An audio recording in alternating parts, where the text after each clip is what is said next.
অনেকে মনে করে নামাজ পড়ি না, তাতে কি হয়েছে? বাবার তো মুরিদ হয়েছে। ভাই, একটাবার চিন্তা করুন, কিয়ামতের ময়দানে নবীরা পর্যন্ত নাফসি নাফসি করবে, আর আপনি কোথার কোন বাবা পীর শিপ লয়ে আসছেন, আপনি এই পীর সেই পীর। কোনো পীর, কোনো আলেম ওলামা, কোনো বাবা, কোনো দয়াল বাবা, খাস বাবা, এই বাবা সেই বাবা, কোনো ধরনের কোনো বাবা দ্বারা কাজ হবে না। একমাত্র কাজ হবে আপনার আমল। আপনি কি করেছেন, আল্লাহর কাছে কতটুকু আপনি পৌঁছেছেন, কতটুকু আল্লাহ তাআলার ইবাদত করেছেন, সেই অনুযায়ী আপনার বিচার হবে, সেই অনুযায়ী আপনার জান্নাত হবে, সেই অনুযায়ী আপনি মাপ পাবেন। আপনি নামাজ পড়বেন না আর বাবার মুরিদ হয়ে মনে করেছেন পার পেয়ে যাবেন। আরে বাবাই কোথায় যাবে, সে বাবারই তো ঠিকানা নাই।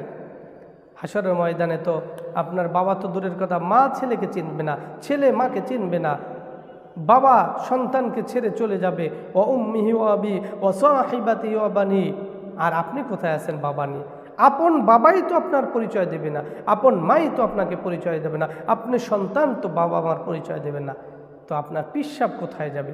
এজন্য এই ধরনের কথা বলে নিজের জীবন বিপন্ন করবেন না। সুন্দর একটা জীবন দিয়েছেন, আল্লাহর ইবাদত করুন। কোনো বাবার প্রয়োজন নাই, কোনো পীরের প্রয়োজন নাই।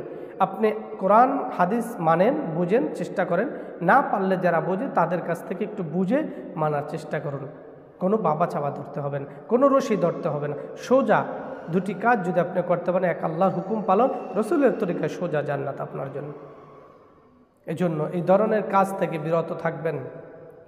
নামাজ অবশ্যই পড়তে হবে, নামাজ না পড়ার কারণেই আপনি জাহান্নাম যাবেন।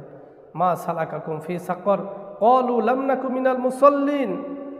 আরে মুসল্লি না থাকার কারণেই জাহান্নামে যেতে হবে, নামাজ না পড়ার কারণেই জাহান্নামে যেতে হবে। আর আপনি আছেন কোথায়? পীর নিয়ে। পীর তো দূরের কথা, কোন নবী রসুল সাল্লাল্লাহু আলাইহি সাল্লামরা পর্যন্ত হাসরের ময়দানে যার যার নাফসি পর্যন্ত চলতে থাকবে, আর আপনার পীর, পীর কোথার থেকে আসবে?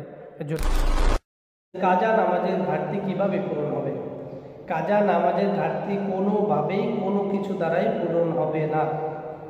যে নামাজ ছুটে গেছে, সেই নামাজ যদি আপনি 100 রাকাত দিয়েও পূরণ করেন, তারপরও ওই যে নামাজটা ছুটে গেছে উক্তিয়া নামাজ, সেই নামাজ আপনি কখনো পূরণ করতে পারবেন না। তবে হ্যাঁ, কোনো কারণে কোনো ওজোর বরসত যদি ছুটে যায়, তাহলে আপনি সেটা পরে নেবেন। মাফ করার মালিক আল্লাহ, ক্ষমা করেনেওয়ালা আল্লাহ। আল্লাহ তাআলা চাইলে আপনাকে পূরণ করবেন, আল্লাহ তাআলা চাইলে আপনাকে ক্ষমা করবেন। বাকি ওই যে ফরজ ছুটে গেল, মনে করেন জোহরের 4 রাকাত ফরজ নামাজ কখন ছুটে গেল, ইচ্ছায় হোক অনিচ্ছায় হোক আপনার ছুটে গেছে। এখন এটাকে আপনি জোড়াতালি কীভাবে দেবেন? জোড়াতালি দেওয়ার আর কোনো সুযোগ নাই। রমজানের রোজা ছুটে গেছে, এটা আর জোড়াতালি কীভাবে দেবেন? লাগাতার 60টি রোজা রাখার পরেও 59টি রাখছেন, একটা বাকি আছে, এমন সময় বড় বিপদ আসে, রাখতে পারলেন না, আবার শুরু থেকে। তাহলে চিন্তা করুন কত বড় কথা।